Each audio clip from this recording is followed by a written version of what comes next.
perceived weakness number 13.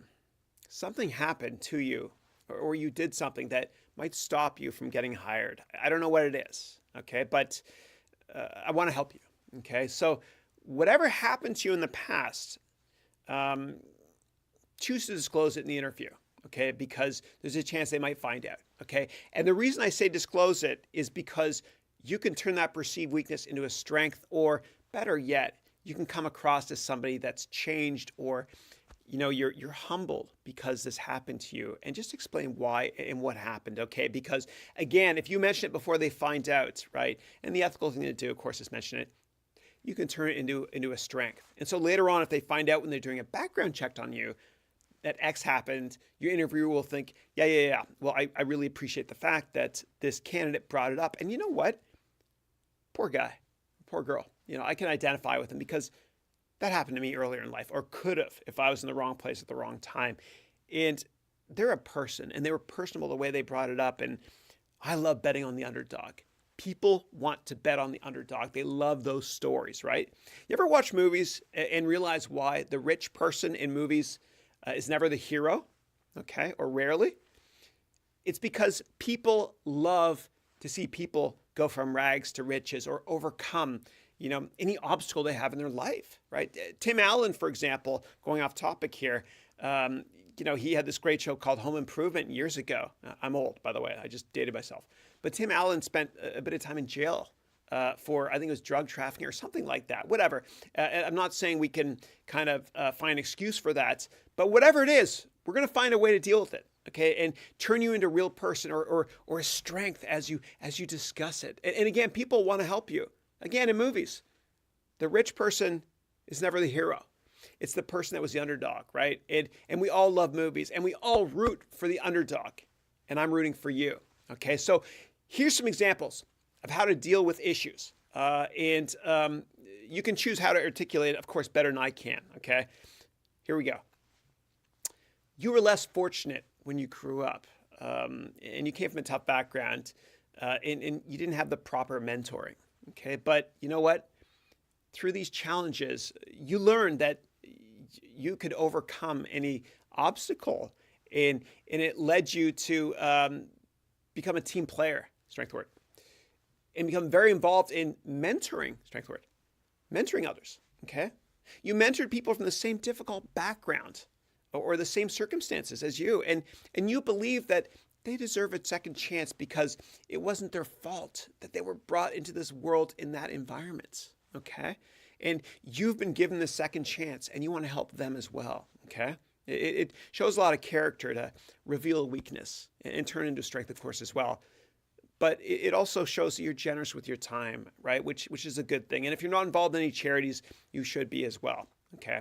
Sorry, off topic.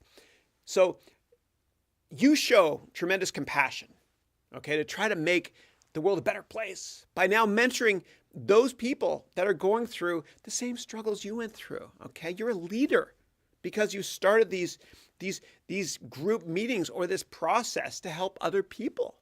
Leader, team player, overcome, strength words, okay? So we're all in this together, and all of us can make a difference, okay? So this is a bit prophetic or whatever, off topic, but nurture versus nature is kind of a tough concept to talk about. But you could mention that with the proper nurturing, everybody deserves a second chance, and you're willing to work harder than anyone, and you're very humbled by the potential opportunity in front of you, and you're grateful at the same time, okay? And you're really passionate about the job, and promise that you will work harder and more productive than anyone else you've ever hired. And you can consider thanking the interviewer for their compassion and their understanding, okay? And for me, again, I'm trying to be as open and transparent as possible in this course. When I was younger, I was disclosed, or I was diagnosed with a learning disability a couple times, and because of that, I had to work harder than anybody else to overcome that perceived learning disability, right? And I don't know if I had it, whatever. I speak a lot gooder now, that's for sure. but I worked harder, right? I overcame whatever that perceived issue was. Okay. And so because you also had something happen to you in your life, you're working harder because of it. Okay. And you can even mention in the interview, if you wanted to, examples of people from backgrounds like yours that did well. And in venture capital, I remember I met with this brilliant man named Doug Leone, and he's one of the top guys at Sequoia, which is the best venture capital firm on the planet.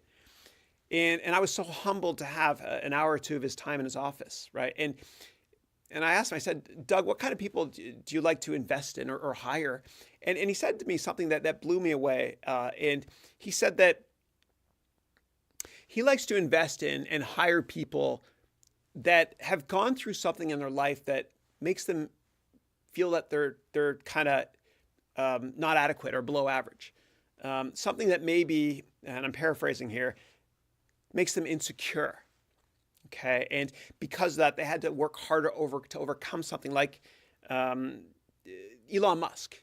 Elon Musk is from South Africa. Of course, he started Tesla, brilliant man. But he was beaten up a lot when he was a kid for being a bit different. And this is all disclosed in his biography, which is wonderful. And because of that, he worked harder. And the reason that Sequoia and a lot of great venture capital firms and a lot of people love backing people or investing in people or hiring people that come from tough backgrounds is because they're willing to prove themselves. It's not about money. They start a company. They don't want to sell it for 5, 10, 15, 20 million. They want to make a dent in the universe and change the universe. And maybe with Steve Jobs, the same thing as well with him. He felt that, he was given up for adoptions or whatever it is. It led him to believe that he has to kind of prove himself. I don't know what the reason is. Okay. And I bring all this up in full transparency because whatever issue you might potentially have, I don't want you to see it as a weakness. I want you to see it as a strength. Embrace that. In hindsight, the best gift anybody gave me was telling me, oddly enough, that I'm inadequate or I might have a learning disability because I worked harder than anybody else, right? And I don't like hiring people that are brilliant that don't work hard. I love hiring people that are hard workers from tough backgrounds. People love to bet on the underdog. Make sure that you document how to bring up this perceived weakness of yours.